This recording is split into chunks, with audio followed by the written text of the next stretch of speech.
Performing alignments at your shop has never been easier. Here's a few tips to use the traditional tire clamps with the CWA 6500 3D aligner. When deciding between using the QC20 clamps and traditional clamps, consider the tire size and sidewall construction. QC20 clamps work best for low-profile tires that are 60 series or under.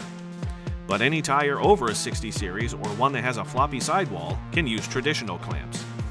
As you would before any alignment, make sure you adjust tire pressure to the manufacturer's specifications before installing the clamps. Setting tire pressure is the first step for achieving the best alignment results. Install the traditional clamps by carefully aligning the spades of the clamps with the wheel. Make sure the clamp is perpendicular to the lift and that all 4 spades are making contact with the wheel. Next, tighten the clamps into place using the adjustment knob to ensure the clamp won't move during procedures. Once the clamps are installed, don't disturb or change the clamp's relationship to the wheel, as doing so will cause inaccurate readings. Then, before beginning an alignment, make sure the aligner is in traditional clamp mode by checking or clicking the clamp icon at the bottom of the screen.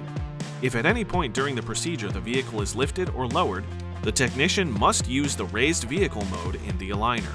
With its durability and ease of use, the COATS CWA 6500 3D aligner not only gives you an outstanding alignment capability, it also allows your shop to secure those profitable worn chassis component jobs that go hand in hand with maintaining proper front-end geometry. Plus, it rolls from bay to bay and works with almost any lift to keep your operation flexible and profitable.